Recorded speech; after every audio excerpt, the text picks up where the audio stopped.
Buenos días a todos. Bienvenidos y bienvenidas a esta mesa redonda, la cual mis compañeros de la sección me han concedido el honor de presentar y moderar, y yo espero estar a la altura del honor que me han concedido. Bueno, mi nombre es Gloria Escribá, yo soy estudiante de último curso del grado de Educación Social en la UNED y soy miembro activo de la sección profesional para la educación en el respeto a los animales. Aquí en la mesa conmigo me acompañan doña Yolanda Climent, doña María José Gómez Lechón, don Chema Serrano, doña Vicentarín y don Eduardo Barona.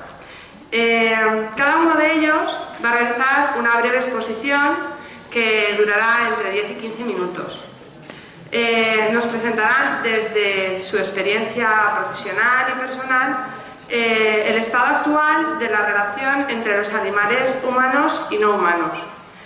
Cuando terminen estas 4 intervenciones, abriremos un turno de palabra. Será entonces cuando los que lo deseéis podréis intervenir exponiendo vuestras reflexiones, vuestras preguntas o cualquier otro argumento que queráis aportar al hilo de los temas que trataremos en la mesa. Entonces, si os parece bien, empezamos por la primera exposición, que corre a cargo de doña Yolanda Climent Flores, y nos va a hablar de la situación real de los animales en España. Doña Yolanda ha sido vicepresidenta de la Sociedad Valenciana Protectora de Animales y Plantas. En la misma ha sido responsable de la clínica, responsable de medios y concretamente del programa de radio Cheque Animals desde hace 11 años. Es una trabajadora incansable y una comunicadora animalista empedernida.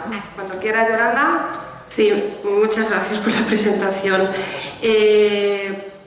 Primero que nada, me vais a permitir que todo este año le estoy dedicando mi trabajo a una persona que se nos ha ido. No la conoces nadie, pero cada uno le puede poner el nombre y la cara que quiera. Para mí se llamaba Martha Schuer, era alemana, nos conocimos en Puerto Rico y trabajamos 15 años. Gracias a ella y a todos los que se quedan en el camino, muchos luchadores en favor y el compromiso por los derechos de los animales, y quiero hacerle un pequeño homenaje allá donde vaya a todos ellos.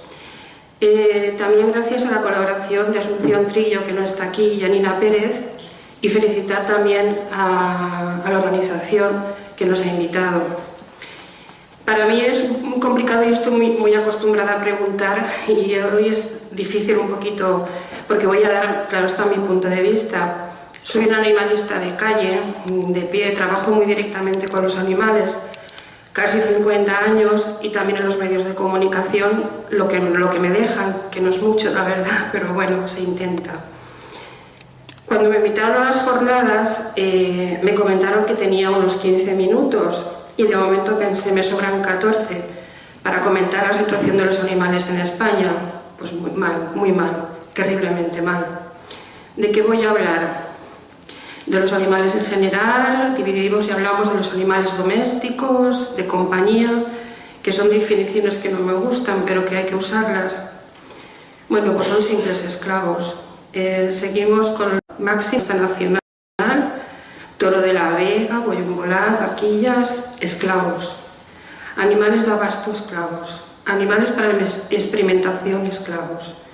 Animales para, pero esto no para. Sí, empezaré con una cosa muy breve para ir rapidito. Escuchando el otro día una noticia, a lo mejor visualizándola, comentaba que en un pueblo, cualquiera pueblo de España, un individuo alcohólico se dedicaba a amenazar a sus vecinos y claro, todos los periodistas que comentaban la noticia pusieron el grito en el cielo.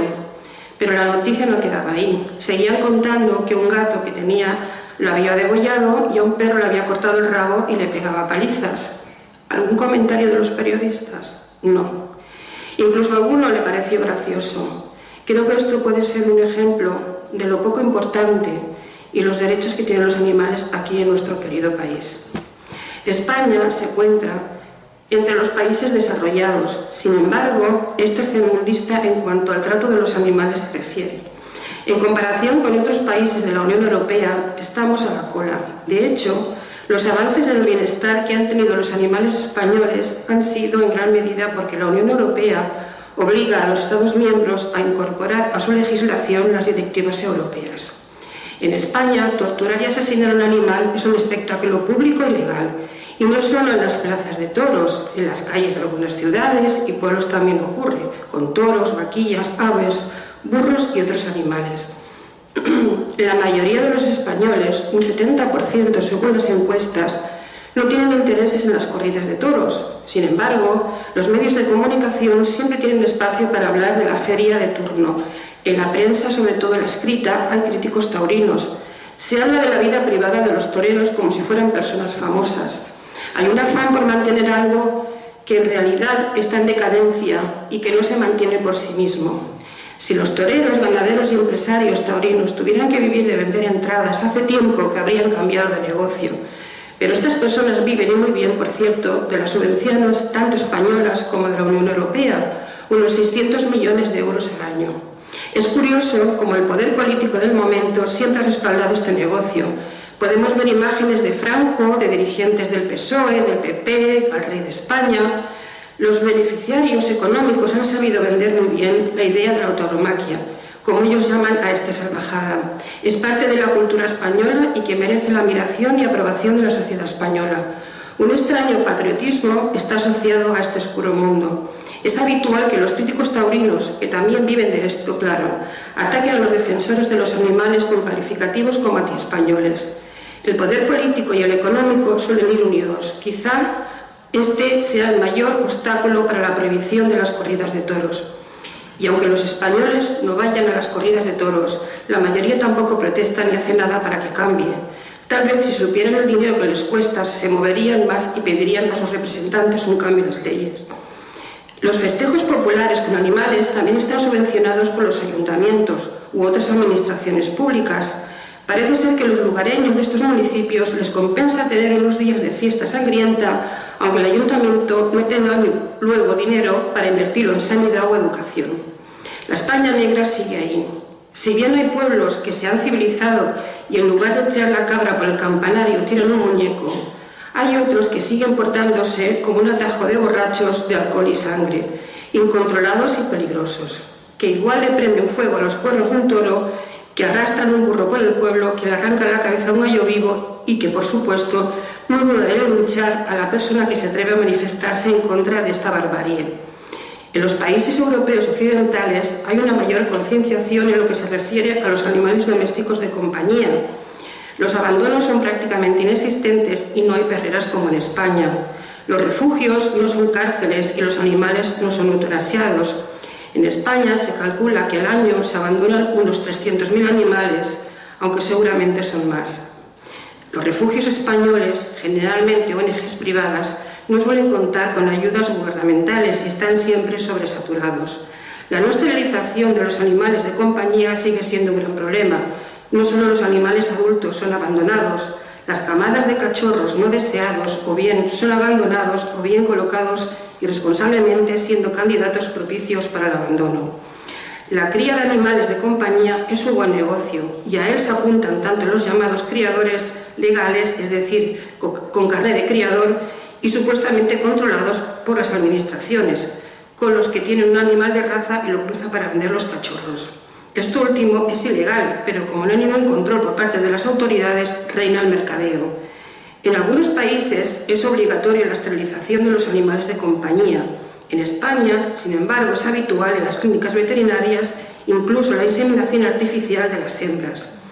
Es un buen negocio también para los veterinarios, como lo es la intervención de los veterinarios en las plazas de toros. Aunque parezca una contradicción, en una charla sobre toros a la que asistía el presidente del Colegio de Veterinarios de Valencia, dejó claro que la función del veterinario es velar por la salud del humano en relación con los animales, no luchar por los intereses de los animales. Cada comunidad autónoma tiene su propia ley de protección de los animales de compañía y en la mayoría la eutanasia bajo ciertas condiciones sigue siendo legal. Si el animal no ha sido recuperado por su propietario o adoptado en un plazo, se puede proceder a su muerte. Las administraciones públicas en general no hacen ningún esfuerzo por evitar los abandonos, ni por concienciar a la población de este problema. Los ayuntamientos son los encargados de recoger los animales de la vía pública. La solución más fácil y más barata es tener una perrera donde los animales estarán en breve tiempo antes de ser eutanasiados o subcontratar una empresa privada que haga las veces de perrera. Los ayuntamientos también son los encargados de tramitar las denuncias sobre abandonos y malos tratos, pero son muy pocas en relación a lo que ocurre realmente. Las denuncias que llegan a una sentencia. En el Código Penal tenemos 3 artículos referentes al maltrato y abandono de animales domésticos, cuyas condenas son irrisorias en comparación con el daño causado y que solo en circunstancias muy graves son aplicadas. El maltrato se considera delito cuando la conducta es grave, es decir, que le cause la muerte o lesiones que menoscaben gravemente su salud. Es falta para los casos de maltrato considerado leve. El abandono también está considerado como falta. Esto a lo que se refiere pues, al trabajo, digamos, diario que tenemos los que estamos en protectoras y en fundaciones mucho más cercanas. Me gustaría también hablar de los animales de abasto. Me gustaría llamar la atención también sobre una parte de los abusos y malos tratos hacia los animales que supone la más grave en términos cuantitativos y de la que menos se habla, los animales que nos comemos. Parece que este tema es un tema tabú del que se evita tanto que se conozca lo que ocurre dentro de los mataderos, como lo que sufren estos animales durante su vida y hasta que llegan allí. Como dice Paul McCartney, si los mataderos tuvieran las paredes de cristal, todos seríamos vegetarianos. A esto añadiríamos que si las granjas productoras de carne también tuvieran las paredes de cristal, tampoco comeríamos carne. Sí que me gustaría añadir que Paul McCartney es muy optimista. En esta una gigantesca cantidad de animales a los que hacemos arrastrar una penosísima y corta vida y una muerte cruel, precedida de un transporte en condiciones horribles y estresantes. Cada año, 53.000 millones de animales mueren para satisfacer la demanda de las personas omnívoras, cerdos, gallinas, pollos, peces, reses, ovejas, conejos y muchos otros. Forman la larga vida de víctimas de los animales humanos. En las granjas productoras de carne, los pollos, cerdos, reses y muchos otros animales son gestados, criados y alimentados hacinados, estabulados e inmovilizados para que se engorden rápidamente y cumplan en pocos meses la talla y peso necesarios para ser considerados aptos para el consumo humano. Luego son transportados en camiones en un tortuoso viaje hacia el matadero. En las granjas productoras de huevos, las gallinas también son hacinadas y obligadas a poner una cuota de huevos. Una vez pasada su juventud o eficiencia productora, son igualmente transportadas al matadero. Los pollitos son seleccionados por su sexo, bien para gallinas ponedoras o bien para pollos de engorde, a los que no se desean se trituran vivos. En las granjas productoras de leche, las vacas son obligadas a parir terneros para que produzcan leche. Las crías son arrebatadas a la madre y criadas para engorde de carne. Si son hembras, pasan a formar parte de la granja lechera, mientras que la vaca está obligada a cumplir una cuota de leche periódica. Si no cumple el estándar, también es transportada al matadero. La vida y la muerte de estos animales es un permanente infierno. Hacinados, mutilados. Para evitar el canibalismo se les produce el estrés de los tabularios. Alimentados artificialmente para engordarlos en tiempo récord. Muchos de ellos no ven nunca el sol y viven una corta vida hasta que el estándar técnico indica que están listos para ser sacrificados. Entonces son transportados al matadero, donde muchos mueren de manera dolorosa y poco cuidadosa, pues la matanza y el ritmo de animales abatidos también está sujeto a la productividad y a la falta de escrúpulos. Desde aquí quiero hacer una llamada a reconsiderar nuestra alimentación y comenzar a transformarla en vegana, por respeto a los animales, por respeto al medio ambiente y por respeto a nuestra propia salud.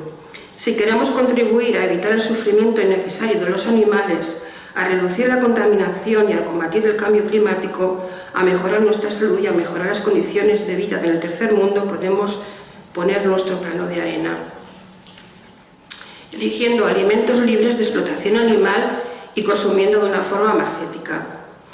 Tenía también previsto hablar de los animales en los zoológicos y animales en los circos, pero creo que el tiempo hay que repartirlo entre todos nosotros. y nos quedan muchos temas por tratar, animales de laboratorio, animales para pieles, pero todos los llevan al mismo principio, y es que donde está la especie humana, como ocurría con la tila, que no crece la hierba, al resto de los animales no les crece el pelo. Hay un gran trabajo por delante, leyes, compromiso, lucha y algo muy importante, y es por lo que estamos aquí, educación. Tenemos que educarnos para educar. Los que llevamos años en este compromiso, creo que nos hemos dado cuenta de que una gran baza para que algún día nuestros compañeros de viaje y de vida, como son el resto de las demás especies, puedan nacer, vivir y morir con los derechos que les corresponden a cada especie. Y hay que educar a la más débil, que somos nosotros. Los educadores tenéis la palabra, usarla, moldearla, para poder llegar a educar a generaciones donde la ética sea su bandera y no las mal llamadas tradiciones. Para terminar, me gustaría animarnos a pensar en más proyectos e iniciativas diferentes hasta las que ahora hemos hecho. Quizás estamos un poquito estancados y necesitamos aire fresco. Para los que vienen detrás, ánimo. Esto es duro, pero vale la pena. Gracias.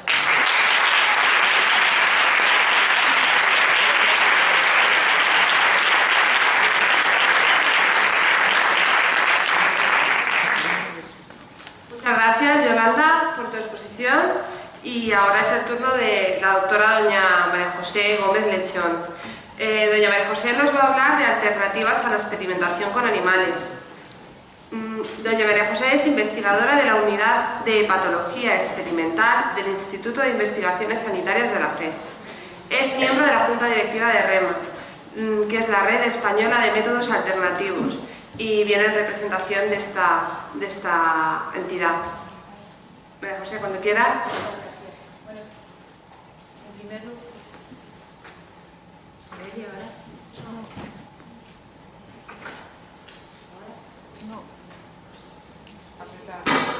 ¿ahora? Sí. Bueno, pues en primer lugar yo quiero felicitaros la iniciativa de la Espera por organizar estas jornadas, que creo que siempre vale la pena periódicamente mover un poco los corazones en todas las direcciones para tratar de impulsar el bienestar animal. Y por otra parte, daros las gracias por la invitación. Siempre estoy encantada de colaborar con vosotros, no es la primera vez y estoy encantada de estar aquí. Bueno, pues voy a hablar de los métodos alternativos a la experimentación animal, que es en el campo que yo me estoy moviendo desde hace más de 40 años. Trabajo en investigación y desde siempre, desde nuestros inicios, una de nuestras preocupaciones ha sido utilizar herramientas para poder hacer nuestra investigación que fueran alternativas al uso de los animales. Pues bien, históricamente y en el tiempo, la concienciación y la sensibilización, tanto social como por parte de la comunidad científica, es lo que hizo surgir la necesidad del desarrollo de los métodos alternativos a la experimentación animal. Y fue a mitad del siglo pasado cuando se introdujo el concepto de las 3 R's, que se publicó en el año 59 por dos científicos muy concienciados en este tema, Russell and Bass. El concepto de las 3 R's incluye aquellos aspectos en los que había que trabajar para implementar los métodos alternativos, y es la reducción del número de animales, el refinamiento de los métodos y el reemplazo. En cuanto a la reducción, pues se refiere al procedimiento que suponga la utilización de un menor número de animales, lógicamente, y que nos permita obtener la misma información, es decir, reducir el número de animales y obtener la misma información. En ese sentido, pues se han optimizado los recursos en el diseño de los experimentos, ello ha permitido reducir el número de animales. Se han introducido métodos estadísticos muy potentes, el análisis de la información con métodos mucho más potentes que permitan partir de muestras más pequeñas y optimizar los cuidados de los objetos experimentales. En cuanto al refinamiento de los métodos, se refiere fundamentalmente a aquellos métodos que afectan al bienestar y a la vida del animal de laboratorio.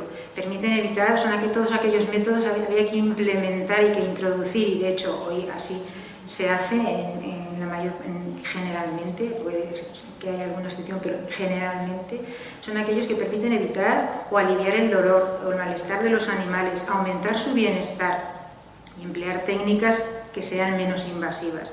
En conjunto el objetivo es humanizar no solo el sacrificio, sino también la vida de los animales. Y el reemplazo, que es en la R que yo me he movido y que nosotros hemos tratado de potenciar, es aquella que permite alcanzar el objetivo sin seres vivos, el objetivo experimental propuesto, la investigación propuesta, no utilizando seres vivos, sino métodos in vitro, por ejemplo, o empleando especies animales muy inferiores en la escala filogenética. Esto tuvo tanta importancia que el Parlamento Europeo sacó una directiva en la que taxativamente obligaba a que si un determinado experimento no se realizara en animales, si existe un método alternativo que sea razonable, que sea realizable y que sea científicamente válido y para obtener los mismos resultados. Y en caso de utilizar los animales, se seleccionaría la especie y se utilizaría el mínimo número de animales y aquel procedimiento que produciera el mínimo y menos prolongado de dolores. Resume muy bien lo que son el principio de las 3 R's. A su vez, los investigadores y los científicos en el año 99 firmaron la Declaración de Bolonia, por la que se comprometían a desarrollar todos aquellos métodos relacionados con las 3 R's que permitieran incorporarse al campo de la experimentación. De hecho, la preocupación es importante desde el punto de vista científico porque se han realizado desde entonces, cada 2 años, un congreso en métodos alternativos. Y aquí os he resumido todos los que hay, hasta incluso el del próximo año, que se va a realizar en el 2014 en la República Checa, y en todos ellos el único objetivo es implementar, desarrollar, mejorar, potenciar el uso de los métodos alternativos. Además, hay acuerdos entre agencias reguladoras de distintos países para acelerar la aplicación y el uso de los métodos alternativos. Por ejemplo, se firmó un acuerdo entre varias organizaciones importantes, que es el ECVAM, que era la Agencia Europea de Validación, la NCP en los Estados Unidos, NICEA, que era el centro canadiense, la JAVAM, que es de Japón. Se han ido organizando y creando consensos en cuanto a la utilización de todos estos métodos. Esta diapositiva, aunque acaba en el 2008, simplemente para mostraros el enorme crecimiento en el desarrollo de los métodos alternativos durante este tiempo. No quiero deciros desde 2008 hasta la fecha que estamos la cantidad de métodos nuevos que se han desarrollado, que se han ido validando y lo que se ha progresado. O sea que está en un crecimiento, yo diría, exponencial. El gran reto para el futuro es, en cuanto a los métodos alternativos, consiste en incrementar la R de reemplazo. Ahí se ha trabajado mucho y aquí se ha comentado ya mucho la R de reducción y la de refinamiento, pero la R de reemplazo para mí es muy importante y es en la que nosotros estamos trabajando.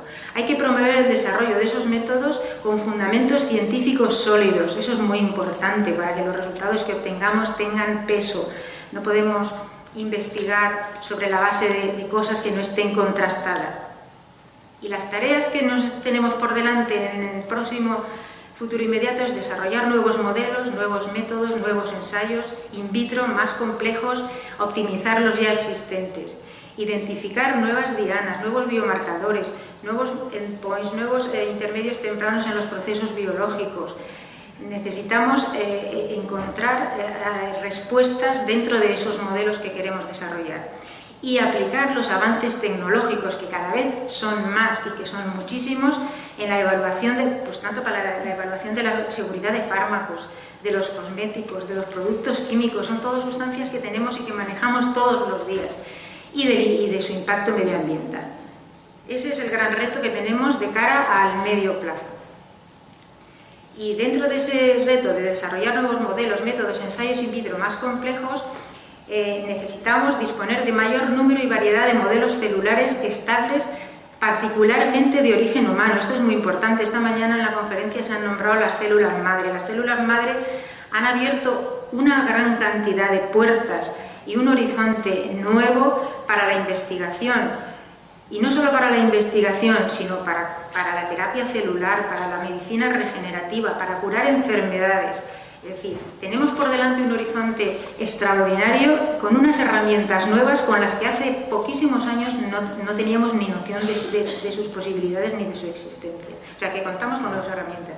Por lo tanto, tenemos que utilizamos y utilizaremos organismos inferiores no protegidos, células representantes de los distintos órganos. Eso ya es una herramienta habitual hoy día, células derivadas de órganos, de tejidos, hay algunos de ellos diseñados a la carta, puesto que expresan, la ingeniería genética y la biología molecular nos permite expresar genes de interés y manipular muchas células para que se comporten como los modelos que necesitamos para determinados estudios.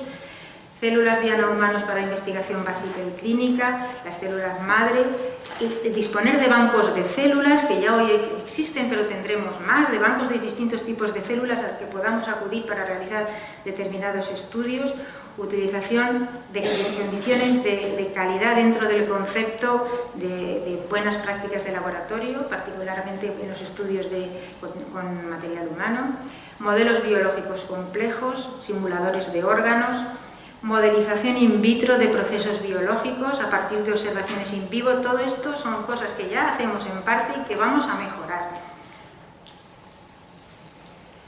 Y en el contexto que os he hablado, pues ejemplos de utilización de organismos inferiores en lugar de peces, como se estaba utilizando hasta ahora para estudios de impacto medioambiental. En la investigación química, en la industria química, para evaluar el potencial riesgo de toxicidad de las sustancias químicas. Hace poco salió el reglamento REACH, por el que regula cómo evaluar estas sustancias y en las que se exige que se definan protocolos, y para eso la Unión Europea ha invertido muchísimo dinero en desarrollar programas para poder tener estrategias de evaluación de riesgos sin utilizar animales, utilizando modelos in vitro.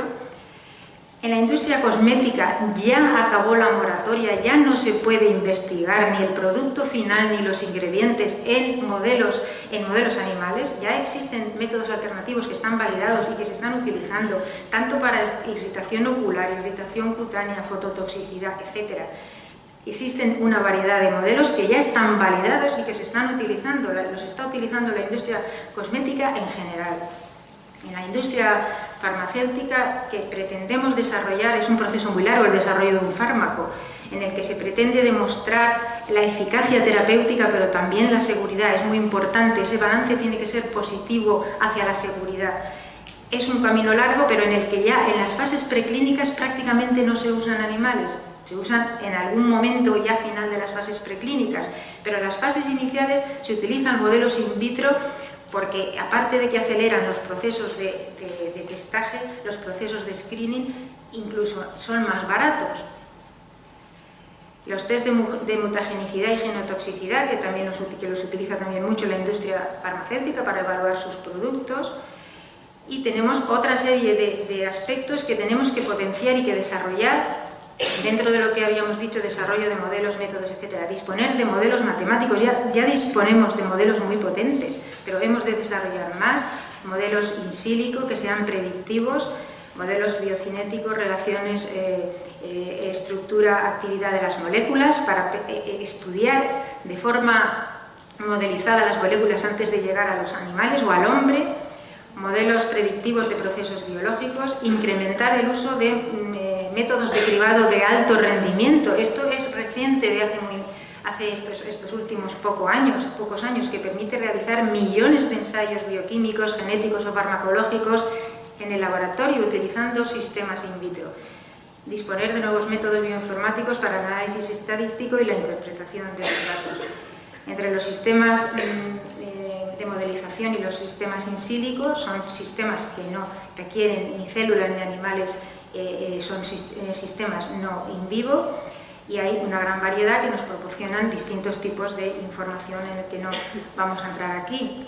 Finalmente, modelos matemáticos e informáticos con un ámbito muy amplio de aplicación, como hemos dicho, y los modelos de cribado de alto rendimiento con el enorme desarrollo que ha adquirido la genómica, la proteómica, la metabonómica y la citómica. Las ómicas en general han venido a proporcionar una cantidad de información a partir de nuestros estudios que nos permite sacar muchas conclusiones mucho antes de ir a los animales. Es decir, esto nos ha ahorrado y nos da una información mucho más precisa y mucho más importante en ocasiones antes de llegar a utilizar los animales, y sobre todo cuando nos referimos al screening y desarrollo, por ejemplo, en el campo farmacéutico. Y para docencia, como no, que es un campo en el que también se utilizaban animales, y ahora pues existen una gran variedad de posibilidades para poder actuar y enseñar sin necesidad de recurrir al uso de animales, y que están ahí y se han desarrollado programas, hay películas y vídeos, maniquís, etc. Todo esto está disponible para poder utilizar. Por lo tanto, otro aspecto importante además es la validación, y en ello estamos estamos desarrollando métodos, y en el segundo paso debemos validarlos. Ese es otro aspecto importante, que la validación consiste en dar fuerza o firmeza a algo para hacerlo aceptable. Esto es lo que tenemos que hacer con los métodos que vamos desarrollando, con los ensayos que vamos desarrollando. Por lo tanto, hay que establecer su fiabilidad, su relevancia para reemplazar el método tradicional que pretendemos reemplazar sin utilizar animales de laboratorio. Es un proceso lento, pero es un proceso que va ocurriendo, y hay muchos métodos que ya están validados. En Europa es el ECVAM, el Centro Europeo de Validación de Métodos Alternativos, que está en Italia, es el que se ocupa de coordinar y de realizar este tipo de tareas. Existe la agencia que lo realiza en Estados Unidos y otra agencia que lo realiza en Japón, y todas ellas están trabajando conjuntamente, porque el método que se valida, método que luego tiene una aplicación a nivel mundial. Y el ECVAM, simplemente para que sepan lo que es el Centro Europeo de Validación, está en ISPRA, tienen ahí debajo la página web por si quieren entrar y tener más información del tipo de actividad que desarrolla. Y sus principales funciones son evaluar la bondad y calidad de los test en el entorno europeo, proponer y coordinar su validación y apoyar y fomentar la aprobación legal. Esa es la tercera parte. Hay que darle soporte legal a la utilización de los métodos que ya se han validado. Finalmente, y rápidamente, porque lo he comentado, pertenezco también a la comisión de REMA, que es la Red Española de Métodos Alternativos. La red española surgió hace unos 15 años y su preocupación está precisamente en ser un foro de discusión. No es una sociedad, no es una fundación, es un foro de discusión para lograr un menor uso y una más racional uso de los animales en experimentación, fomentando el desarrollo y validación de los métodos alternativos, fundamentalmente la aplicación del modelo de las 3 Rs. Pero dentro de la comisión REMA, dentro del comité que de alguna manera gestiona REMA, hay representantes científicos de la academia, hay representantes del gobierno, está el Ministerio de Agricultura, la Agencia del Medicamento, es decir, todos aquellos organismos que de una manera u otra intervienen en relación con el bienestar animal y el uso de los animales. Hay representantes de la sociedad, de sociedades proteccionistas, también de asociaciones de consumidores, tenemos representantes, y de la industria, tanto de la industria cosmética, farmacéutica y química.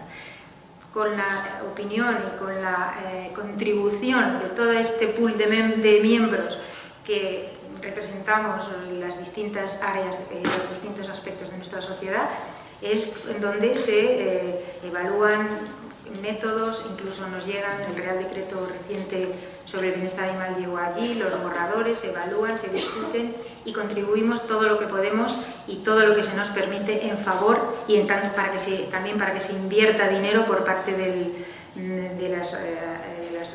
gobierno, todo lo que podemos para implementar y aumentar el uso de los métodos alternativos.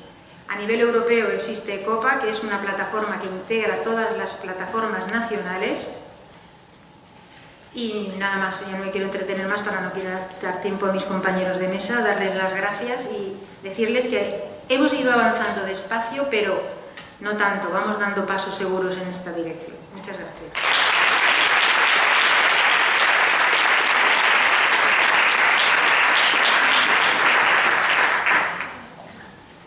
Gracias, María José, por tu exposición, y ahora vamos a dar la palabra a los representantes de PRODA. PRODA es las siglas de Profesionales por los Derechos Animales, y nos van a hablar de la situación legislativa y jurídica actual. Viene representada por Chema Serrano Ríos y por Vicentarín Zelda, que están aquí a mi derecha. Chema Serrano es policía local y es miembro y vocal de PRODA. Es secretario de CEREMBA, que es la Federación de Protectoras de la Comunidad Valenciana, y vocal de la protectora de Picasen. Y Vicentarín es licenciada en Derecho, experta en legislación animal. También es miembro y vocal de PRODA y es coordinadora de adopciones y vocal de la protectora Espasab. Cuando queráis, estoy aquí. ¿Qué me pasa? Bueno, nada, un matiz solo. Las siglas es Profesionales para la Defensa Animal, ¿vale? Pero bueno, que tampoco tiene... bueno, muchas gracias también, como siempre, por invitarnos a estar aquí hoy.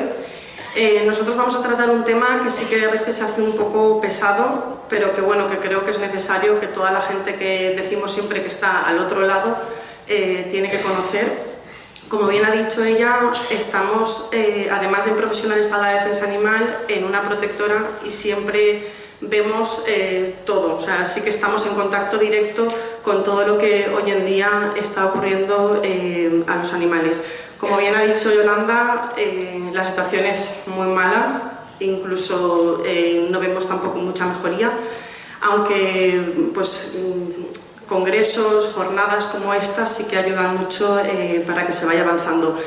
Antes de empezar también me gustaría comentar unas preguntas o unas dudas que se han tenido antes al principio sobre cómo cambiar estas costumbres, ¿vale? Para que una ley se entre en vigor, primero es necesario que la sociedad tome conciencia de que es necesaria esa ley, porque si no los políticos, que al fin y al cabo lo que cuentan son los números de votos, no se van a tomar en serio todo esto. Es decir, que hasta que la sociedad no avance, esto no se va a plasmar nunca en ninguna ley, y esto es así y ha sido así siempre. Por ello es importante y necesaria la educación en el respeto por los animales, y por eso es tan importante, pues eso, un poquito el llevar todos la palabra, el que todo esto, o sea, esto, digamos, salga de aquí y sirva de algo. En materia de legislación animal, podríamos estar aquí hablando durante horas, durante tardes, y no acabaríamos nunca. Realmente, incluso a mí que me encanta leer leyes, acabas un poco bloqueada, agobiada, porque hay muchísimas. Aquí hemos planteado una serie de preguntas que muchas veces en todas las charlas que damos la gente se plantea y que creemos que es importante, y esperamos que al final de estas charlas se acaben solucionando. En primer lugar, ¿tienen derechos los animales? ¿Están legalmente protegidos los animales en España? ¿Legalmente los animales son considerados cosas o son considerados seres vivos? ¿Tienen todos los animales los mismos derechos? ¿Se protege igual a un cerdo de granja que a un cerdo que tenemos como animal de compañía? ¿Se puede ir a prisión por matar o maltratar a un animal? ¿Podemos denunciar la pérdida o el robo de mi perro o de cualquier otro animal que tengamos en casa como animal de compañía? Todas estas preguntas se las hace continuamente a la gente y nos las traslada, y nos gustaría pues hoy intentar resolverlas. En primer lugar, decir que los animales en España gozan de protección legal. Sin embargo, se diferencian los animales que son de compañía de los que no lo son. Por mucho que a mí o a todos nosotros nos gusta, tuviéramos la intención de que todos los animales fueran tratados igual, desde el punto de vista del derecho, no todos los animales son sujetos de los mismos derechos, ¿vale? Ahora lo intentaremos explicar. ¿Vale? Que tenemos fotos bastante ilustrativas. Desde el punto de vista del derecho, un conejo que por ejemplo tenemos en casa como animal de compañía va a estar protegido de una manera distinta a un conejo, por ejemplo, que lo vamos a utilizar para comer o que lo vamos a utilizar en experimentación. Las leyes que protegen a uno y a otro son completamente distintas, porque la finalidad que tienen son completamente distintas. esto es así, nos guste o no. Igual ocurriría, pues por ejemplo, en el caso del cerdo que vemos en la foto, lo mismo. Un cerdo que tenemos en casa y que la única finalidad, si es que la hay, es que vive con nosotros porque nos hace la vida más feliz, no tiene la misma protección que el cerdo que vive en una granja y que al final matamos y sirve de alimento. Lo que os comentaba al principio y lo que también ha comentado Yolanda, tenemos numerosa normativa a nivel internacional y sobre todo a nivel europeo en materia de sacrificio, en materia de transporte internacional, de captura, de experimentación, de gallinas ponedoras, de festejos. Hay muchísima normativa. Gracias a que somos Estado miembro de la Unión Europea, mucha de la normativa que tenemos hoy en día en España y que mejora y minimiza el sufrimiento de los animales de los cuales hacemos uso, viene dada de Europa, ¿vale? No es que haya sido iniciativa nuestra el tener esa legislación, sino que Europa, a través de una directiva, nos ha obligado a poner o establecer dentro de nuestro ordenamiento jurídico determinados límites y determinada protección, si se puede decir de alguna manera, a estos animales de los cuales obtenemos algo.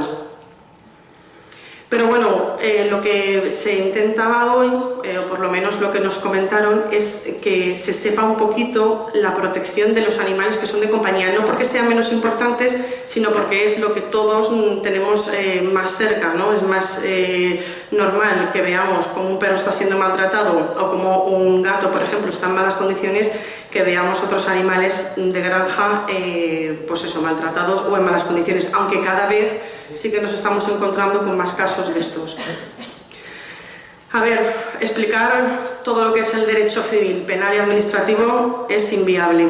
El derecho civil lo voy a dejar un poquito de lado, pero comentaros y haciendo un poco o respondiendo a la pregunta del principio de si los animales son considerados cosas o son considerados seres vivos. Todo esto desde el punto de vista del derecho pues va a ser, depende del ámbito del derecho en el que estemos. Suena un poco raro, pero es así.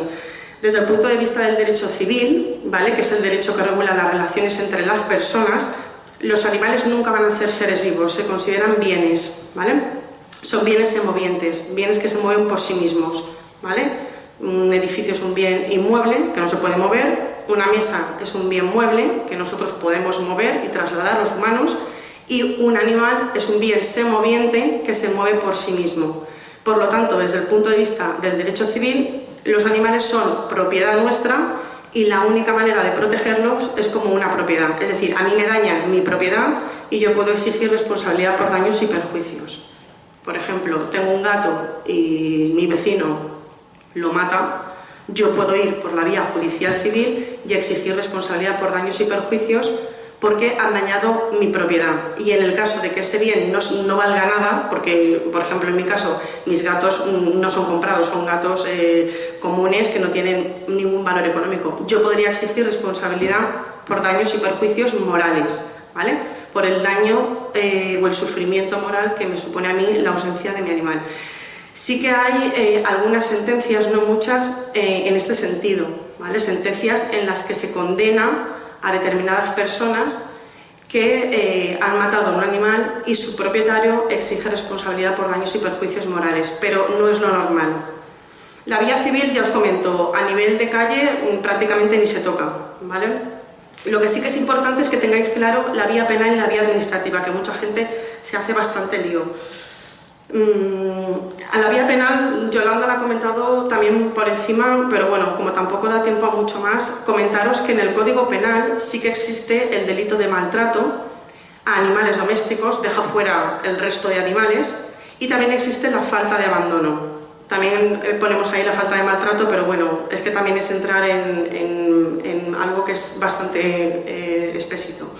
Entonces, que sepáis eso, que a nivel penal, a nivel judicial, nosotros podemos acudir a los tribunales para denunciar un maltrato o un abandono. Luego, de todas formas, Chema os comentará un poquito más esto porque no es tan sencillo.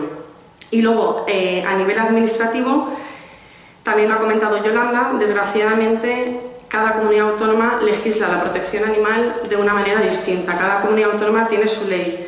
Los animalistas lo que sí que queremos es que exista una legislación, una ley a nivel estatal para que no exista tanta desprotección de los animales o tanta diferencia de protección de los animales en unas comunidades y otras. pero es algo que hoy por hoy vemos bastante inviable. La Ley 494 es la que tenemos aquí en la Comunidad Valenciana. Se dice que es la Ley 4/94 sobre protección de animales de compañía. Insisto, única y exclusivamente protege a aquellos animales que viven con nosotros y de los cuales no obtenemos nada, ni obtenemos trabajo, ni obtenemos alimento, ni obtenemos ropa, ni obtenemos absolutamente ningún lucro económico. Como excepción, aquellos animales que se crían y que luego se van a vender, pero siempre con la finalidad de tenerlos como compañía, ¿vale? En la Ley 494, en su artículo 4, que si alguien está interesado en el tema, pues es bastante interesante, se establecen las conductas que están prohibidas por la ley. Es decir, no solo el maltrato y el abandono están recogidos en la Ley 4/94, sino que además existe un número bastante importante de conductas que la mayoría de gente piensan que no están prohibidas, pero que en la ley efectivamente lo están. Por ejemplo, no se pueden vender animales si no se tiene licencia y núcleo zoológico, que es lo que ha comentado Yolanda también antes.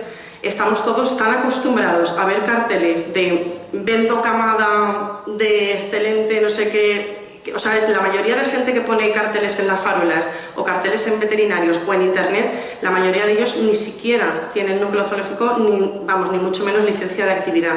Todas esas conductas son conductas que se pueden denunciar y que cualquiera de nosotros podemos hacer. No es que necesitemos a nadie entendido en derecho, ni muchísimo menos. Es simplemente ir a la policía local. Si la policía local no recoge la denuncia porque igual es un municipio pequeño y no puede, se puede ir a la Policía Nacional o se puede ir a la Guardia Civil. A cualquiera de esos sitios podemos ir.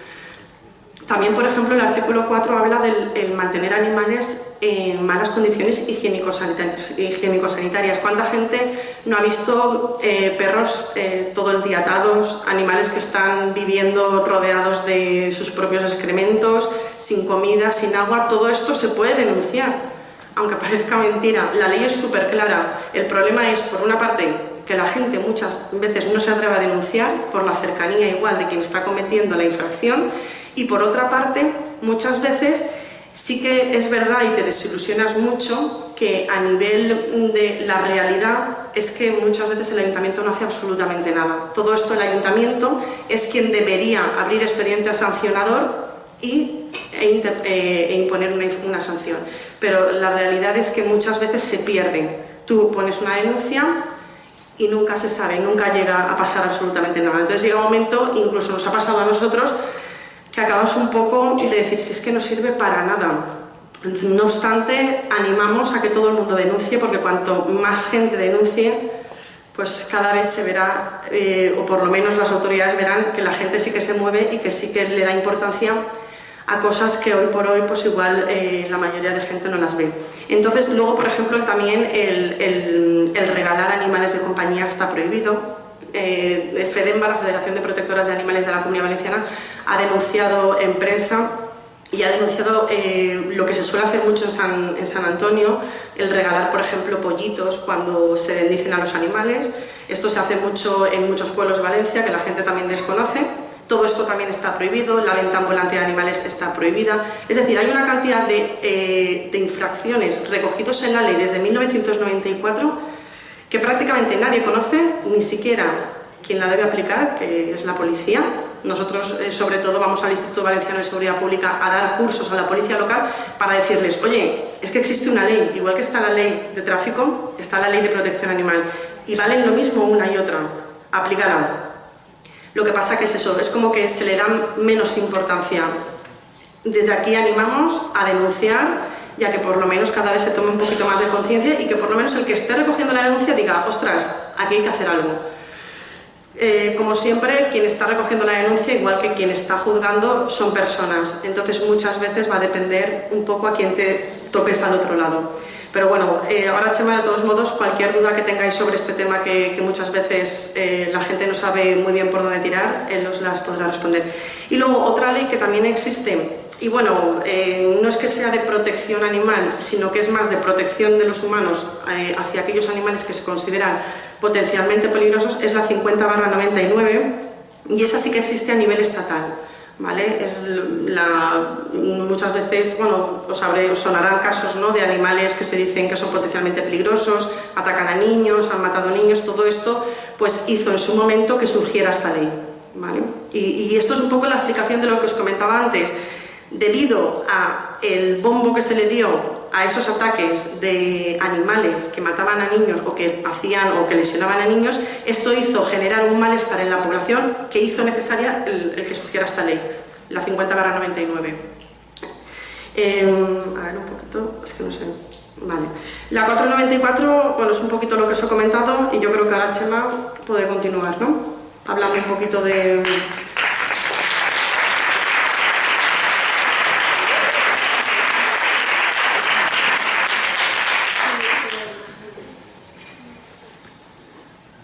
Bueno, en primer lugar felicitar a Nina y a todo su equipo. Sé que nos repetimos mucho, pero bueno, es difícil poner en marcha esto. Bueno, como os ha dicho Vicen, yo aparte de ser el secretario de la Federación, aquí está el presidente también hoy, y colaborar en pro de dar cursos de formación a policías locales y al profesorado. Soy policía local. ¿Qué pasa con esto? Voy policía local, no hacen nada, Guardia Civil, denuncio, es lo típico, ya veo gestos así y tal. No somos todos iguales, pero bueno. Yo, como bien os ha dicho Vicen, os invito a denunciar y a tener claro, porque los agentes de la autoridad tenemos mucha legislación y cada uno se especializa en una cosa. Poco a poco nos estamos especializando también en legislación animal. Somos muy poquitos, pero bueno, estamos intentando dando caña al resto para que se tome esto un poquito en serio. Y ya os digo, os invito a denunciar, a llevarlo claro. Como os ha dicho Vicen, hay dos maneras de denunciar. La vía administrativa, ¿vale?, que es la que conocemos casi todos. Nos ha denunciado por estacionar mal. Eso es la vía administrativa. Esto lo podemos aplicar por la 494. Tenemos claro el concepto. Por ejemplo, mi vecino tiene el perro todo el día en el balcón, ¿vale? Eso está considerado una infracción administrativa en la 494, malas condiciones higiénico-sanitarias. Lo reflejamos en un escrito, fotitos, y al ayuntamiento de Marras a presentar la denuncia. No nos cortemos, saturemos. Que se vayan dando cuenta que no solamente hay que denunciar las cacas, no solamente hay que denunciar el microchip, que es súper importante para evitar los abandonos, o no solamente hay que ir a por el potencialmente peligroso, porque es potencialmente peligroso, ¿vale? Que nos concienciemos en eso. Y luego está la vía penal, que como bien ha dicho Vicen, es la que está catalogada en el Código Penal. No tenemos por qué saber si la conducta que estamos viendo de nuestro vecino, que le pega todos los días al perro porque ladra, puede ser considerado un maltrato o no. Nosotros, lo mismo que antes. Lo reflejamos por escrito, lo presentamos en el ayuntamiento, y nosotros como ayuntamiento tenemos la potestad de que si eso está considerado como una falta, como un delito, pasarlo a la vía penal. Esto quiere decir, lo tramitaríamos al juzgado y el juzgado determinaría. Se puede hacer al revés. Podemos presentarlo nosotros directamente en el juzgado y el juzgado que dé el caso que diga no, esto es una sanción administrativa, la voy a pasar al ayuntamiento que corresponda. Y yo ya le daría su trámite, ¿de acuerdo? A ver, ¿por qué es tan rápido todo? Bueno, el tema del abandono no hace falta que os diga más. Como policía local nos encontramos muchas veces que nos llaman para pasarle el lector de microchip a un perrete y todavía nos estamos encontrando. Sí que es verdad que yo podría decir que un 85-90% de los animales tienen microchip en los pueblos donde no tengamos mucho término municipal. Te vas a Liria, Villa Marchante, Ribarroja, donde hay zonas de bosque y tal, se aplica mucho la caza y tal, ya es diferente. Los perros de caza, los pobrecitos, están también, que parece que jueguen en otra liga. Pero aquí en los pueblos grandes de la rodalía de Valencia y tal, estaríamos hablando sobre un 80% de perretes que tienen microchip. También os invitaría a que si conocéis a alguien que no tenga, alguna persona que no tenga el perro identificado y que no tenga recursos para identificarlo, que se ponga en contacto con alguna protectora de animales, ¿vale?, que le puede ayudar. No se lo va a pagar, evidentemente, porque vamos muy mal, pero sí que le ayudaría a ponerle el microchip a un precio reducido. ¿Con esto qué evitamos? Pues fundamentalmente, primero, que se pierda el animal y que la policía local lo pueda recuperar. Por ejemplo, ayer trabajando nos llamaron de Valencia que habían encontrado un perrito por el cauce del río y lo tenían ahí. Habían ido a un veterinario, habían pasado todo el microchip y los 2 números de teléfono que tenían estaban apagados. Uno ya no lo tenía y el otro no estaba en casa. ¿Qué pasa con esto? Bueno, se pusieron en contacto con nosotros, fuimos a su casa y la madre dice que sí, que la hija la había perdido y va como loca buscándolo. Microchip, se le pasa al lector, se encuentra el propietario. Y segundo, evidentemente y fundamental también, nos pueden denunciar. Ahora en Valencia hay una campaña del tema de identificación de microchips y del tema de potencialmente peligroso, bozal, cadena no extensible y tal, ¿vale? Bueno, el 10% de los animales abandonados sobreviven y el 7% encuentran una familia. Lo del 7%, este power es un poquillo antiguo, yo creo que lo iría reduciendo ya. Hemos conseguido una válvula de escape con las protectoras en Alemania, que nos adoptan bastante perretes de aquí, gracias a Dios, si no tendríamos las flotes saturadas. Y a pesar de lo que se piensa, en los últimos años el número de abandonos ha ido creciendo simultáneamente, progresivamente. Rápidamente, lo que os he comentado del microchip, ¿vale? Si alguno conocéis algún ayuntamiento que no tenga servicio de recogida, es una obligación que tienen los ayuntamientos, es una obligación. No te pueden decir, no tengo dinero, búscate la vida. Es una obligación y la tienes que cumplir, ¿de acuerdo? Lo que pasa es que sí que es verdad que a lo más fácil, las protectoras no tenemos infraestructura porque funcionamos con socios, con loterías, con rastrillos, etc, etc. Y lo más fácil es contratar un matarife, a una perrera, y bueno, ellos lo recogen como si fueran muebles que dejamos al lado de un contenedor. Rápidamente también, por si alguien no lo sabe, la diferencia entre protectoras y perreras. Las protectoras son entidades sin ánimo de lucro, no recibimos un duro, recibíamos hasta este año una subvención por esterilizar, una manera también de evitar los abandonos esterilizando camadas innecesarias, y fundamentalmente se gestiona con voluntarios, ¿vale? Y claro, la mayoría está a falta de recursos. Las perreras, ¿qué pasa? Las perreras son empresas, se dedican, contratan a un tío, ves al pueblo de Catarroja que hoy toca el servicio de recogida, pam pam, 2 perros, Alboraya, pam pam, 3 perros y uno detrás de otro. Tienen trabajadores, están remunerados y tienen recursos suficientes. Vale, las protectoras de animales son... la diferencia también, en las protectoras de animales evidentemente no se sacrifica, que os quede claro, las protectoras de animales no se sacrifican si no es porque el veterinario lo indica, porque está sufriendo o lo está pasando, no mal, sino alargar la agonía de un animal porque está enfermo. Y la diferencia con las perreras es que las perreras tienen 20 días para aguantar el animal, 20 días, entre comillas, sí, es lo que marca la ley, es complicado de perseguirlo, lo sé, pero bueno, es lo que marca la ley y a partir de ahí se le eutanasia. La ley dice también que se le tiene que eutanasiar con unos procedimientos que el animal no sufra y tal, todo entre comillas, me dicen algunos compañeros por aquí, pero bueno, eso es complicado de perseguir, pero bueno, si tenéis prueba de esto, ojalá. Es complicado. Lo que os decía, a los 20 días los exterminan. ¿Cómo se puede evitar el abandono? Rápidamente, identificando. Si identificamos, nos hemos encontrado casos de perros que han sido abandonados con microchip. Las policías locales nos hemos intentado poner en contacto con la persona desaparecía en combate y bueno, evidentemente a los 20 días que marca la ley, si no viene a recoger el animal, se inicia un procedimiento de denunciarlo por abandono, ¿de acuerdo? Estamos hablando de una cantidad de 6.000 euros, ¿no, Vicente? Hasta 18.000 incluso, ¿vale? Evidentemente los ayuntamientos tiran por lo bajini, porque es vecino del pueblo, lo conozco, me vota, tal y cual. Esterilizaciones.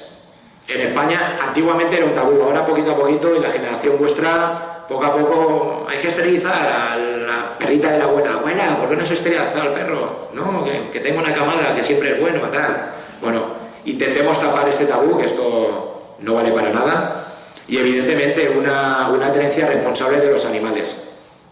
La solución no es echar un perro a la calle, sino educarlo. Es decir, un perro que tiene ansiedad por separación, se mea en casa, tal. Hoy en día cada vez hay más etólogos que nos pueden ayudar a corregir esta conducta. No es necesario el perro ladra todo el día, lo voy a tirar. No, se pueden tomar otras medidas. a lo que me toca, la aplicación de la ley. Como ha dicho Vicente, el famoso cartelito en la farola del pueblo: tengo camada espléndida de cazador, padre caza mucho, madre cría mucho. Es fácil, cogéis el cartel, hay un teléfono, llamáis con número oculto como vosotros queráis: oye, ¿dónde vives? ¿Cómo te llamas? ¿Puedo verlo? Recabar la mayor información que podáis y denuncia al canto. Nosotros en Alboraya hemos denunciado unos cuantos.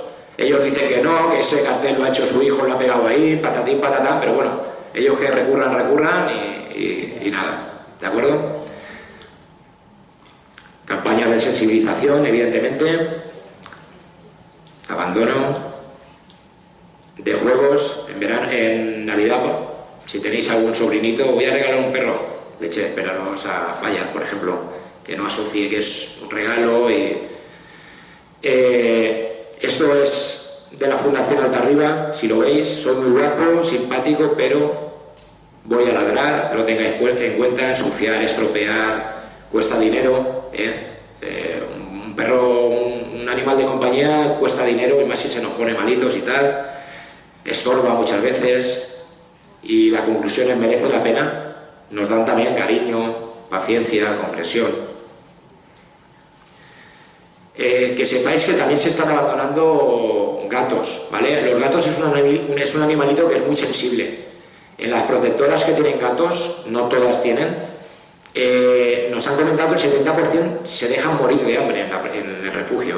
Si ha sido un gato que se ha tirado muchos años en una casa y lo encierras en una protectora, que hacemos lo que podemos por los animales abandonados, pero no deja de ser una cárcel. Lo intentamos, pero no se puede. Muchos de ellos se dejan morir de hambre. Lo que hablábamos de los Reyes Magos, de los regalos, ¿vale? Intentemos no regalar animales, adoptemos. Lo típico, se ha muerto la abuela, ¿quién hereda el perro? La casa sí que se van a pelear por él, pero por el perro. Este es el caso. No somos juguetes. Venga, vamos. La vía penal, lo he comentado rápidamente. Se puede denunciar la falta de abandono por vía penal, ¿de acuerdo? Es decir, un animal que se abandona y se le pone en peligro, es decir, siempre se le va a poner en peligro un animal que lo dejamos por la calle, lo puede pillar un coche, se puede denunciar por la vía penal, por abandono. O sea, también se puede denunciar por la vía administrativa, que es lo que os ha dicho Vicente, la 494, y aparte, todos los ayuntamientos tienen unas ordenanzas municipales. Las ordenanzas municipales, la mayoría son una copia burda de la ley. Algunos amplían algunas cosas, como por ejemplo no se pueden tener los perritos en la playa cierta época del año, o por ejemplo en Alboraya hemos conseguido que se regulen las colonias de gatos, ¿vale? Se está controlando las colonias de gatos, puntualmente se controlan y se esterilizan, ¿vale? Eso en la ordenanza está incluido, es decir, en Alboraya controlado se pueden controlar las colonias de gatos. Y se me ha ido de la cabeza, ya vendrá, no sé qué era. Maltrato, todo lo que han dicho los compañeros desde el principio. ¿Corto? Pues corto.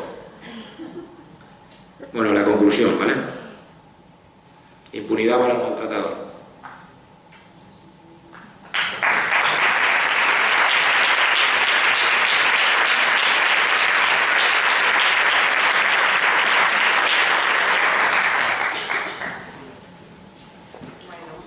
Muchísimas gracias a Chema y a Vicen por su aportación, y por desgracia el problema es que el tiempo es un recurso finito, y aunque estaríamos aquí mucho tiempo hablando de temas porque a todos nos interesan, pues lo tenemos que controlar. Bueno, ahora es el momento de abrir el turno de palabra. El que quiera participar ya sabe que levanta la mano. Perdonadme. Perdón. Es que, bueno, habíamos quedado que como soy casi de la casa, yo servía de amortiguador para los tiempos. Amortizar, bueno, esperad que os presento a Edu como corresponde y que me perdone, por favor. Bueno, turno ahora es para Edu, que he escogido cofundador de la Fundación Yelcho y que nos va a hablar de nuevos enfoques sobre la educación en el respeto a los animales como fenómeno global.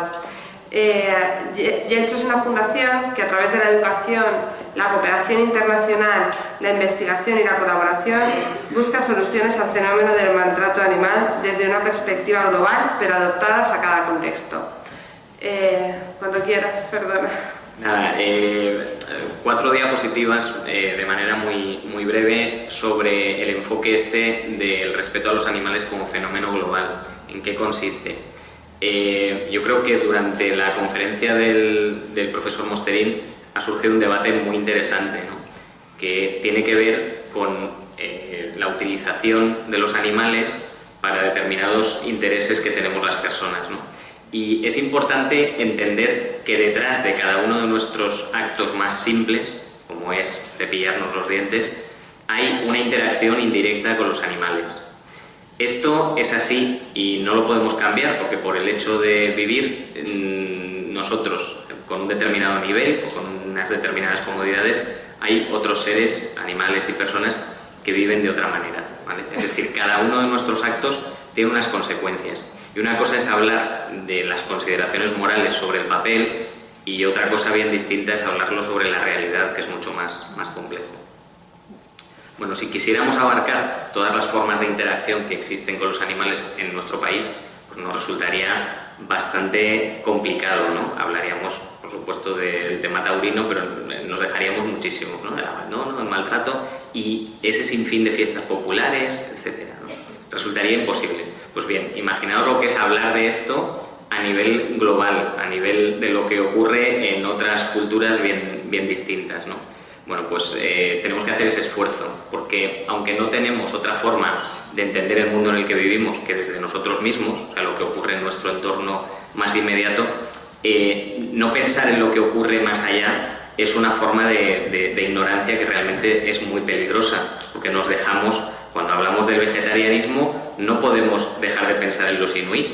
Y tenemos que pensar en que existen al mismo tiempo que existimos nosotros. Y es una realidad que también existe e interaccionan con los animales de otra manera distinta. Por eso decidimos constituir la Fundación Yelcho, que es una fundación muy pequeñita, principalmente para indagar en el respeto a los animales, en este sentido amplio, y para buscar soluciones válidas que nos sirvan para tratar este tema desde un punto de vista global. El tema global es algo muy fácil de entender. Si pusiera un bote de Coca-Cola, nadie necesitaría ver qué pone Coca-Cola para saber lo que es, ¿no? Y esto ocurre en todo el planeta. La gente conoce la Coca-Cola o el logotipo de Facebook. Los fenómenos son globales gracias a la mejora de los medios de comunicación. Por desgracia, el maltrato a los animales o la falta de respeto a los animales no es algo que ocurra únicamente en nuestro país, ocurre en todo el mundo y es un fenómeno global. Lo que ocurre es que está mediado por la cultura. Y la cultura, pues al fin y al cabo, es dependiente de un sistema en el que forma parte pues, el sistema normativo que hemos hablado de legislación, o el sistema político, o el sistema educativo, o el sistema religioso, que también tiene mucho que ver con muchas interacciones con animales. En este sentido, es importante recalcar, como dice el profesor Díaz de Rada, la cultura, por contra de lo que se habla de tal persona es muy culta, ¿no? Lo que se dice, tiene que ver con la interacción entre individuos. Somos los individuos en nuestra interacción los que producimos cultura. Y como tal, la interacción con el resto de animales es cultura también en sí misma. Entonces, cuando hablamos del tema de los toros, no es que los toros no son cultura. Por desgracia, son cultura, porque tienen que ver con nuestras interacciones y no toda la cultura es buena, como es el caso de los toros, ¿no? Pero es importante saber que forma parte de la cultura. Nosotros en los proyectos que llevamos a cabo en diferentes países hemos visto que hay como dos modelos básicos de interacción. Uno es el de la falta de empatía hacia el resto de animales, simplemente porque no somos capaces de ponernos en el lugar. Y el otro, que también se podría considerar la falta de empatía, pero tiene que ver con la competencia de intereses básicos. Yo quiero comer y tú eres un animal que me puedo comer. Entonces hay unos intereses. El animal quiere vivir, pero yo también. Uno de los dos se come al otro, ¿no? Entonces, dependiendo de en qué cultura se medie esto es más directo o más indirecto, y el ejemplo es muy claro. Si vamos a un país donde las necesidades son muy importantes en cuanto a alimentación, vemos que en el mismo sitio que se mata un animal, se limpia y se vende y se come. Mientras que nosotros lo hacemos muy espaciado, o sea, diferenciamos mucho entre el animal y el producto final en el que se saca, porque no hay una necesidad tan directa y necesitamos espaciarla para que siga existiendo un consumo. Estos serían un poco la base de nuestros proyectos, que es promover la empatía y desarrollar una conciencia crítica, porque entendemos que el individuo que se va a presentar, al que se le va a presentar ese dilema de me voy a comer este animal o no me lo como, necesita más bien haber desarrollado una conciencia crítica más que unas soluciones a cada interacción, que sería inabarcable. Nosotros hemos clasificado unos campos de interacción que mañana trabajaremos en el taller a través de una guía básica en estos ámbitos: domésticos, en el consumo, en espectáculos, animales en la cultura, que podría englobar todo lo demás, y animales silvestres. Y bien, simplemente a nivel global nosotros trabajamos de una manera clara, modulando los mensajes a cada entorno, porque no sé si sabéis que, por ejemplo, en Madagascar se persigue a un lemur determinado como el aye-aye porque es portador de malos espíritus, y entonces se le cuelga y se le quema en vivo, porque está mediado por una serie de tabús que funcionan así. O en Azerbaiyán se dispara a los perros de la calle desde una furgoneta al amanecer, de manera que luego pasa otra furgoneta y recoge los cadáveres, ¿no? O en Etiopía el transporte de ganado se hace en el portaequipajes de un coche atado a las barras para que el animal vaya muriendo poco a poco y así se conserva la carne durante lo que dura el trayecto. Entonces, estas cosas a nosotros nos pueden quedar muy lejos, pero están ocurriendo en el mundo. Y sería ridículo no modular los mensajes al entorno en el que estamos, porque no conseguiríamos nada real. Y lo que queremos es cambiar la realidad de los animales. Y eso implica plantearse también objetivos a corto plazo, que es un poco lo que estamos haciendo aquí, y que creo que es una pregunta recurrente que ya ha salido un par de veces. O sea, ¿cómo podemos empezar a cambiar esto? Bueno, pues desde luego la solución para muchos es la educación, y creo que por eso estamos aquí. Bueno, yo en principio creo que nada más. Gracias.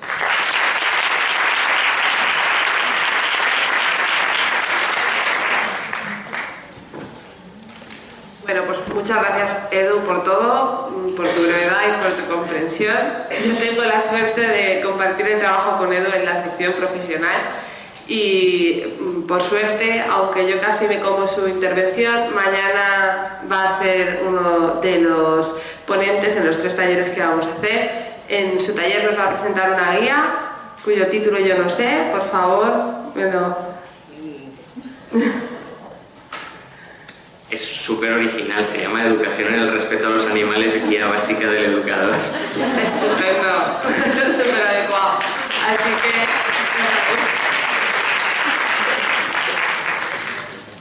Bueno, y ahora sí es el momento de abrir el turno de palabra, en el que os tengo que pedir que seáis breves, porque tenemos solamente 15 minutitos para estar. Y nada, el procedimiento ya lo sabéis, levantaréis la mano y mi compañero os acercará el micro, cuando quieras.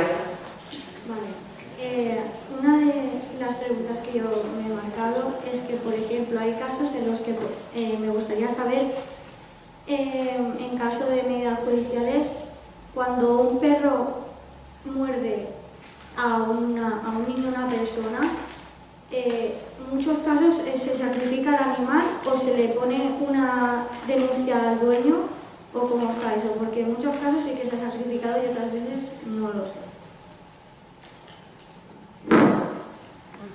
Rápidamente, no se sacrifica el animal, ¿vale?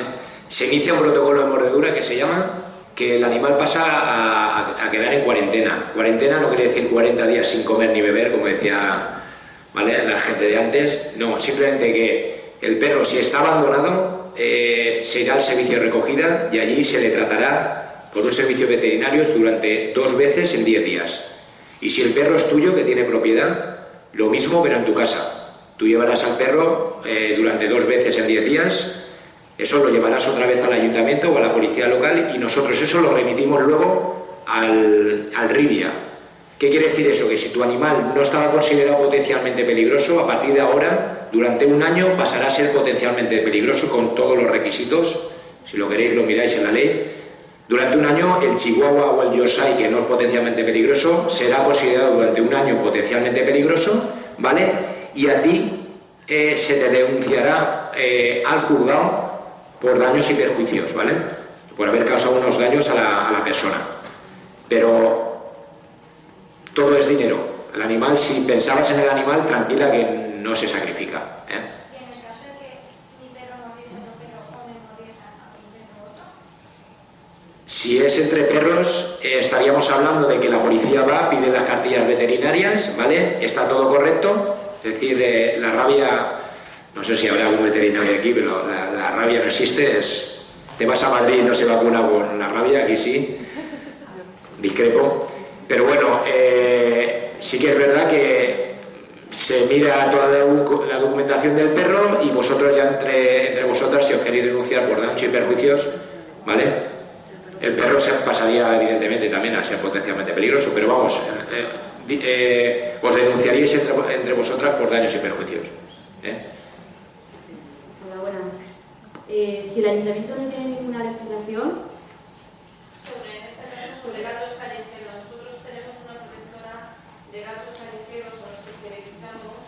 El ayuntamiento ha estado, por así decirlo, ignorando durante 3 años como un pueblo de Madre Teresa inocente, y ahora ha decidido ir contra nosotros pidiendo la libertad a los gatos y a su vez ellos no piensan hacer nada con ellos. Vale. Sí, esta problemática la conozco. A ver, por ordenanza municipal está prohibido alimentar a los animales abandonados, ¿vale? Eso que quede claro. Por ordenanza municipal está prohibido alimentarlos. Que no hay ordenanza, aplicaríamos la 494, la ley que hemos hablado antes, ¿vale? La 494, son copias de la ordenanza, pero al ayuntamiento parece que le guste más denunciar por ordenanza, es lo mismo, ¿vale? Y yo lo que os invitaría es a decirle al ayuntamiento que las colonias de gatos en los pueblos son necesarias. Ahora ha proliferado aquí entre Mirlata y Valencia una pelea entre que apareció una rata, la mía es más grande, ¿no? La mía va pintada con... ¿Vale? Todo eso viene por lo mismo, es decir, las colonias de gatos, lo que pasa es que esas ratas ya son demasiado grandes, no sé si los gatos se acercarían, pero vamos, que las colonias de gatos son necesarias. Y siempre os aconsejo alimentarlas con pienso seco y agua, no darle raspa ni historias de estas, ¿vale? Pero solamente es un poquito de información con el ayuntamiento, pelear con ellos. No se puede, sí que se puede. Ya lo hemos intentado, no es que venga de ella. No reciben, han decidido que ni siquiera reciben. Nos han eliminado unos comederos que nos habían dejado poner y no los... Legalmente lo pueden hacer. ¿Y si ponemos los comederos dentro de una propiedad privada? No lo podríamos. La propiedad privada es propiedad privada. Es decir, que los gatos entran, comen... La propiedad privada es propiedad privada. No va a entrar el policía ni el funcionario del ayuntamiento a quitaros el comedero. Aunque seas una protectora, no puedes poner comida en la calle a los animales. No, tiene que estar regulado. Tiene que estar regulado. Hola, buenas. Mi pregunta es para María José Gómez. Bueno, yo te comento, soy estudiante de biología y en diferentes asignaturas tenemos prácticas con animales. Entonces es un tema que he estado luchando el año pasado y pero no consigo nada sustancial. Lo único que me dicen es que puedo evitar hacer las prácticas, pero no me ofrecen ninguna alternativa con la que yo pueda aprender igual. Entonces, bueno, tú que te dedicas más al tema de reemplazo, yo como estudiante, ¿qué puedo hacer para conseguir un cambio en la universidad? La verdad es que se escapa un poco de mis posibilidades. Yo sé que se ha trabajado muchísimo y yo tengo doctorandos que han hecho la tesis conmigo, que ahora están trabajando, son profesores en la Facultad de Biológicas, y sé que han estado peleando muchísimo y diseñando y preparando prácticas utilizando métodos alternativos y utilizando utilizando métodos in vitro. Lo que no desconozco completamente es cuál es la situación y no sabría qué aconsejarte, pero lo que sí que te recomendaría es que de alguna manera fueras proactiva, hablaras con los profesores que sabes que son proactivos en esa dirección y en ese campo, y yo creo que tenéis ahí una labor importante a hacer. Yo desde mi posición poca cosa te puedo decir. Lo que sí se puede, pues exactamente, o entre las personas que yo sé que están preocupadas por este tipo de cosas, que son gente que ha hecho las tesis con nosotros y que ahora son profesores de la facultad y que me consta que han trabajado en esa dirección, pues quizá yo te puedo facilitar ese contacto y puede ser un motivo de trabajar juntos. Es que veo contradicción entre que, bueno, la investigación médica, o sea, como dices, se está avanzando, ¿no?, en conseguir modelos que no utilizan animales, pero sin embargo, la formación de las personas que luego trabajarán de esa manera, aún estudiamos como hace 50 años prácticamente, abriendo pescados, abriendo ranas y abriendo ratas. ¿Con qué sentido? Es que encuentro que la teoría es diferente a la práctica. Quizá a nivel de investigación sí hay un cambio, pero no en la raíz, que es la formación que quiere investigar después. Ya se educa con un concepto, ¿no?, de ver el animal como un objeto. Yo sé que hay muchas facultades y muchos profesores que están absolutamente preocupados en ese sentido y que han elaborado modelos y que han trabajado muchísimo. Yo lo único que se me ocurre, si te puedo ayudar en algo, es ponerte en contacto o facilitarte personas aquí en la Facultad de Biológicas que quizá puedas trabajar con ellos o, digamos, implementar estas cosas con su ayuda. Sí, añadir una cosa. Por la experiencia que han tenido las plataformas universitarias, por ejemplo, ayer hablábamos con Nuria de Ayuda, que es una plataforma interuniversitaria, depende más de que encuentres un profesor que quiera, o sea, que esté dispuesto a elaborar un temario propio de alternativas, por ejemplo, que de que hables con la universidad en sí. Es decir, una persona física que esté dentro de la organización creo que puede ayudar más a cambiar las cosas desde dentro de una manera proactiva que no desde fuera intentando meter cosas a la fuerza, ¿no?, de manera institucional. Hola, mi pregunta es para Eduardo. Has hecho un comentario diciendo que cuando se tiene en cuenta el vegetarianismo también hay que tener en cuenta los inuit. No sé lo que es. Bueno, es que antes, durante la conferencia del profesor Mosterín, ha hablado de los inuit, que son las poblaciones del norte de Europa, bueno, continuaría ahí, ¿no?, del norte de Europa y de América del Norte, poblaciones de esquimales que no tienen acceso a vegetales, ¿no?, y que su alimentación se basa en la carne. Es que no lo he explicado porque como antes habíamos hablado de ello, no había hablado. Yo he llegado tarde, por eso he sido. Y digo, ¿qué es un inuit? Pues gracias. No es ningún animal raro. Bueno, sí. Vale, voy a intentar ser breve. Creo que es en una última exposición que se ha hablado de que a veces se dan conflictos de intereses entre los animales y los seres humanos. Y con respecto a la experimentación y al consumo de carne, habría que diferenciar entre intereses primarios y secundarios, porque el consumo de carne no supone un bien primario. Hoy día, salvo los inuit, que no tienen acceso a ningún otro tipo de alimentación, podemos gozar de una salud totalmente saludable, con todos los nutrientes, sin consumir carne. Entonces estamos contraponiendo un interés puramente gastronómico, o en el caso de la ciencia, un interés puramente espurio, porque, bueno, como se ha dicho, hay multitud de alternativas, y yo creo que de cara al debate habría que tener en cuenta la diferencia de estos dos tipos de intereses. Sí, bueno, de hecho yo hablaba de intereses básicos, es decir, estoy completamente de acuerdo contigo.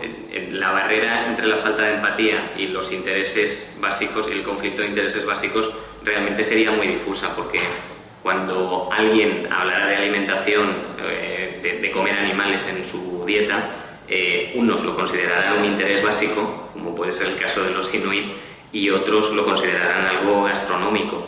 Entonces, sí, efectivamente yo hablaba de intereses básicos, creo que lo ponía así.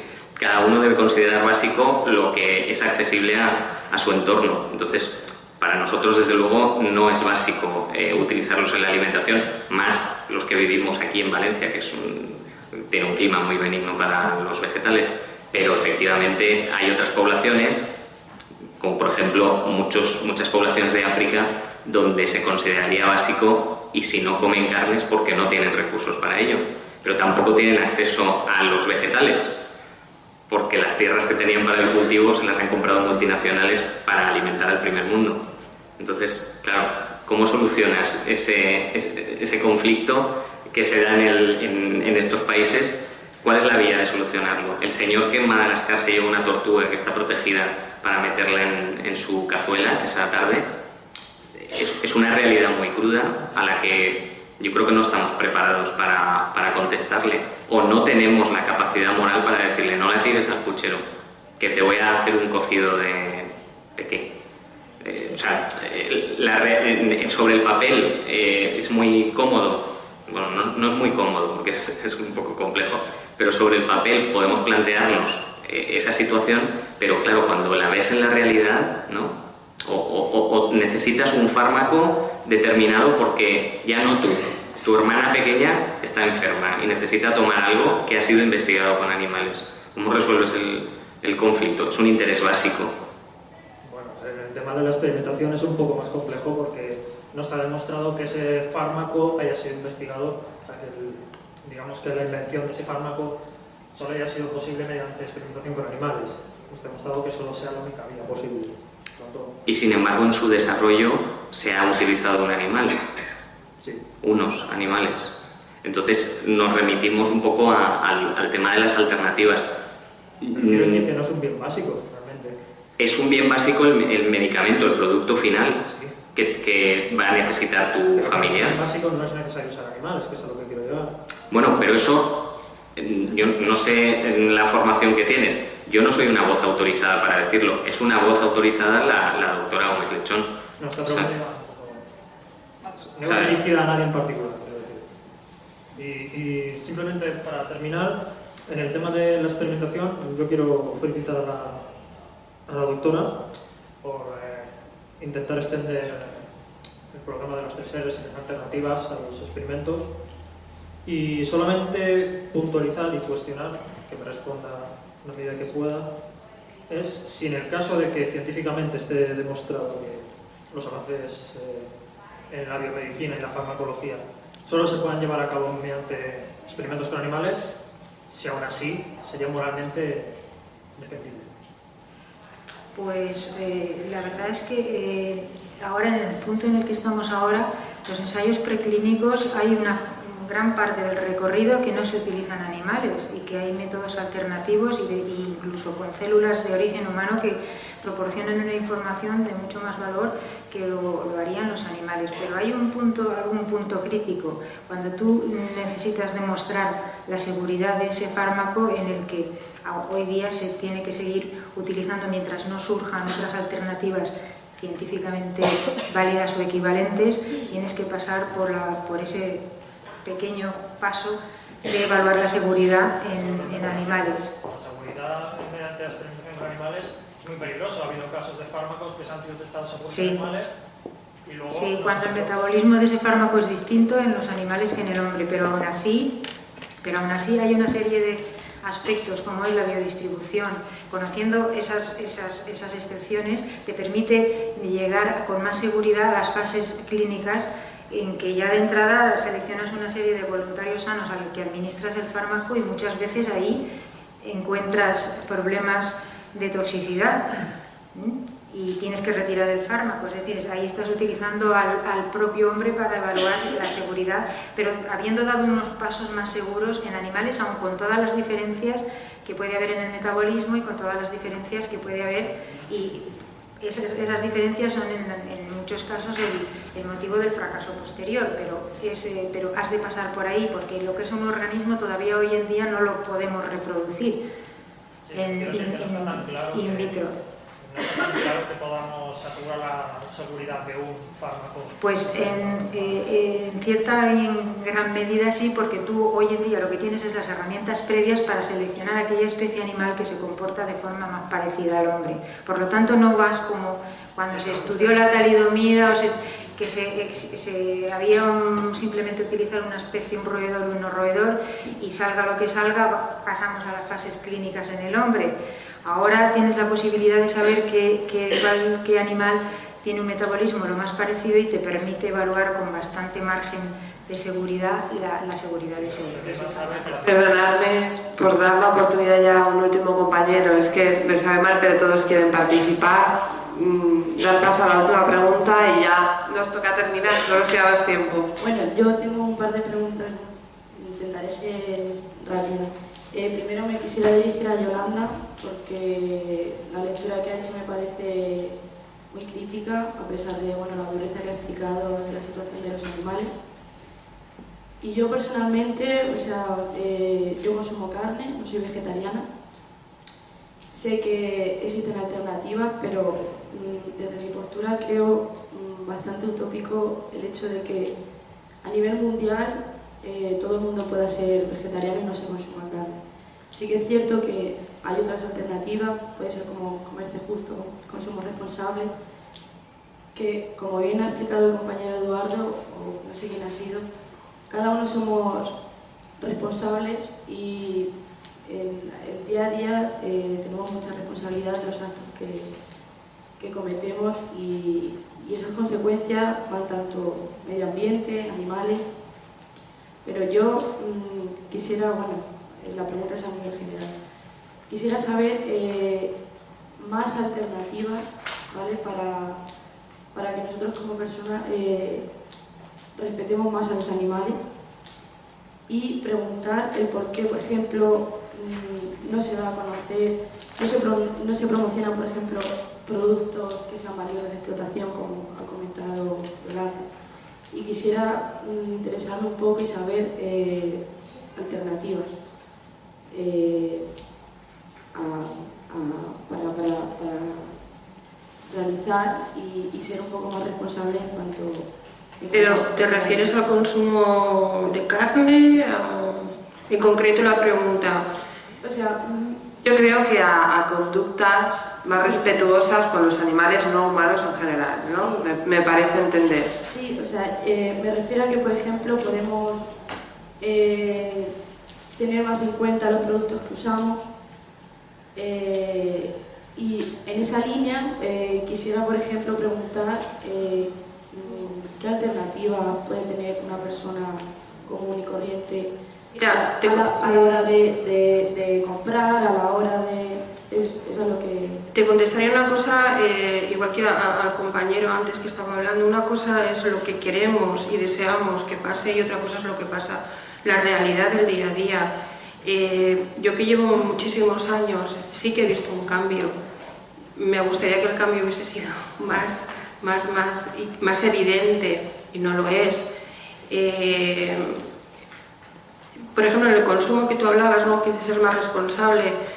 Ya que estamos en las jornadas educativas, creo que la educación es algo básico, pero los primeros que nos tenemos que educar somos los que estamos aquí y los que nos dedicamos día a día al compromiso que tenemos con los animales, y también nos hace falta educarnos muchísimo. Esto está en pañales. Yo te puedo hablar de hace 40 años, cuando en España si decías que eras antitaurino te linchaban, ¿sabes? Sí que se ha cambiado, todavía hay que cambiar más, pero esto es un proceso lento de educación, de compromiso y de ejemplo, porque hay ocasiones en que hablamos y decimos que esto nos pasa mucho a los humanos, ¿no? Es como cuando entras a un médico y te dice usted no fume y él está fumando, pues esto es exactamente lo mismo, es una cuestión de ejemplo y tenemos que estar en eso. Que nos gustaría que esto cambiara más, por supuesto, que hubiese más gente implicada, más empatía, nos gustaría, pero la realidad del día a día, ya no solamente en España, sino en cualquier parte del mundo, es otra. ¿Qué tenemos que hacer? Comprometernos, de la forma que podamos, desde la cosa más simple a la cosa más complicada. Bueno, y no lo sigo porque si no me enrollo mucho. Bueno, pues nada, ya tenemos que dar ¿nos queda una pregunta o qué?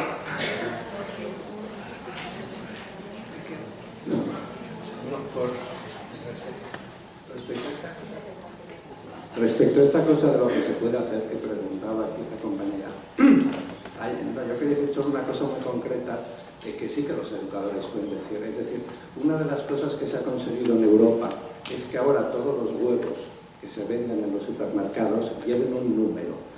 Entonces, si el huevo lleva un 0, eso significa que es un huevo de gallinas, digamos, felices o normales, digamos, ¿no? Que viven una vida gallinácea.